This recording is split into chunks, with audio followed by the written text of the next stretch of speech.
pesar de que Simoni había cogido un poco de hueco, Bertoli ha salido rápido, Oscar Freire muy bien a la rueda, aguantando ahí en ese grupito, dejando que le lleguen un poco. Boger y Freire, que tiene ya la rueda cogida, junto con Schmil. Bertoli allí que intenta llegar también.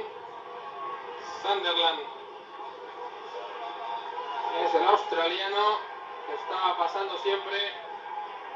Y es un grupito de cabeza. Williams, el mundial que está soltando, es el segundo que hay detrás de Michael Bogart. Y delante de Oscar Freire. Muy bien, Freire. David de Rebellin, Scott Sunderland y Michael Bogart. La verdad es que ahí hay que estar adelante. En el final de repecho, sobre todo, hay que estar adelante porque es cuando pueden venir los cortes. Sube por ahí también Francesco Casagrande. Atención al corredor italiano. Por la derecha. Habíamos dicho que estaba ahí amenazante también.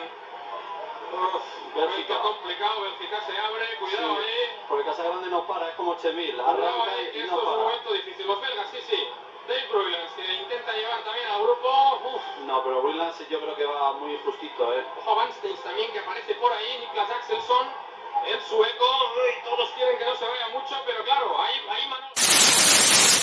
Le virage à gauche et ensuite la dernière ascension de la côte de Timarec, cette longue ligne droite sur la description de laquelle nous insistions tout à l'heure. Regardez cette perspective, elle est intéressante. Voilà un moment très important. On peut imaginer que dans leur tête, Patrice Algan et David Moncoutier pensent attaquer dans cette côte. En dernière position, il aime bien aussi ce type de circuit. Benoît Salmon. Et voilà l'attaque d'Algan. Attaque de Patrice Algan. David Moncoutier a réagi. Il est à quelques longueurs. Pourra-t-il boucher le trou? Patrice Algan qui est parti tel une fusée, véritablement. Nous le pressentions. Attaque de Patrice Algan. Il vient de gagner le Regio Tour. Il vient de gagner le Grand Prix du Télégramme. Et il vient de faire le trou. David Moncoutier, regardez le ralenti.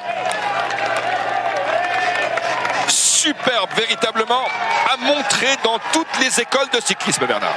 Ouais, c'était attention, il n'a pas encore gagné. Hein, non, mais la manière dont il attaque. Il a vraiment attaqué. C'était de toute façon sa seule façon de pouvoir l'emporter, c'était d'attaquer. Moncoutier s'était mis dans sa roue, mais l'attaque d'Algan était tellement fulgurante que Moncoutier était lâché dès le début. Il s'est retrouvé à deux longueurs. Il n'a pas pu vraiment rester dans la roue de Patrice Algan.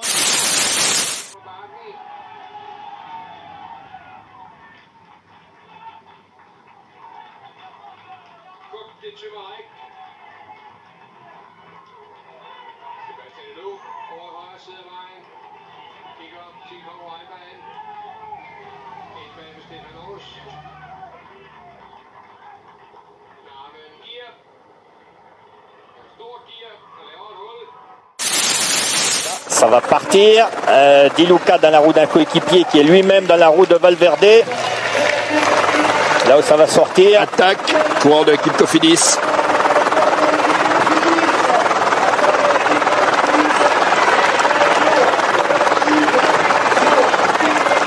Et on pensait que ça allait attaquer plus que ça.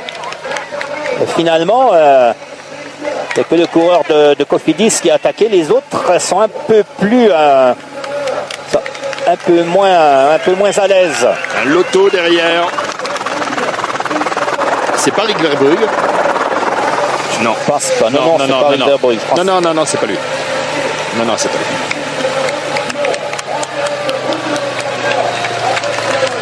C'est Cornu, je passe en deuxième position. Le peloton, la majeure partie du peloton n'est pas très loin. Hein. Finalement, malgré cette montée très rapide et très agressive, les écarts ne restent pas très importants.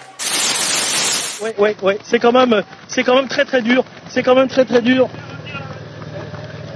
Davide Apollonio, le coureur italien de la Cervelo, qui est en train de... C'est pas lui qui a remporté la dernière étape du Tour du Limousin? Faut que je regarde, vite fait. Roras, il a fait deux fois. Pedrigo qui est pas loin là-bas derrière. Hein. Roras, il a fait 2 fois deuxième du Tour du Limousin. C'était à Limoges et à Boussac cette année. Il avait fait deuxième en Suisse aussi. Hein.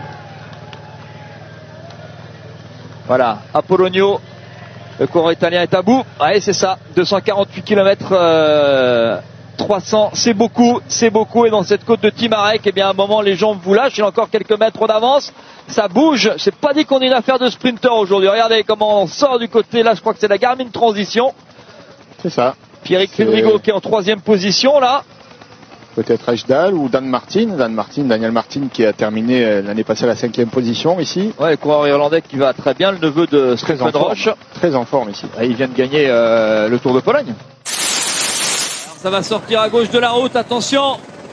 C'est Simon Gerrans. Simon Gerrans qui connaît bien ce circuit de Plouay. Simon Gerrans qui a déjà gagné il y a 2 ans ici, parti un peu trop tôt peut-être. Regardez Philippe Gilbert avec Roras dans sa roue qui à son tour vient de sortir à droite de la route. Voilà, c'est la grande explication entre les grands favoris du Grand Prix de Plouay. Simon Gerrans qui se retourne, Philippe Gilbert aussi qui va de nouveau accélérer, double accélération du champion de Belgique qui se rassoit. Il n'a pas réussi à décrocher José Joachim Roras. Ça y est, ça commence. Et de nouveau en danseuse, c'est fini pour Katowski. Chapeau pour le jeune Polonais originaire de Przemysl en Pologne qui aura en tout cas confirmé sur les routes de Plouay tout le bien qu'on pouvait penser de lui chez les juniors et qui sera un garçon sur lequel on aura un œil au prochain championnat du monde. Semble-t-il qu'il ne l'a été tout au long de la saison. Il a eu un mois d'août compliqué aussi, hein, avec ça a duré pendant très longtemps, 48 heures de négociations avec l'équipe BMC, ça s'est passé à Monaco via le téléphone avec les États-Unis. Et Philippe Gilbert qui reste un peu là à regarder, cherche ses adversaires. Attention parce que ça part à droite de la route, ça repart à droite de la route. 6 km de la ligne, le quatuor de tête était repris et on pensait bien entendu à un sprint massif. Mais dans Timarec, les sprinteurs baissaient la garde. Rui Alberto Costa était le premier à produire son effort. Le Portugais sortait en costaud, mais Edvald Boasson-Hagen revenait et contrait sous la flamme rouge du dernier kilomètre. Le Norvégien l'emportait devant Rui Costa et Heinrich Hausler. Of Timarec, Tulik is about to be swamped by the remaining riders from the breakaway. Lars Petter Nordhaug is still attempting to stay clear for as long as he possibly.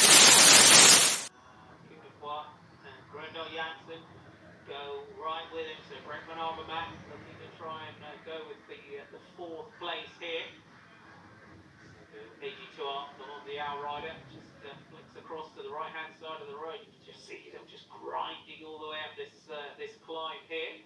He just doesn't quite have it, Van Avermaet. I was saying earlier that he's just that couple of % short this year of what he's been in the past. Getting on the attack there, he just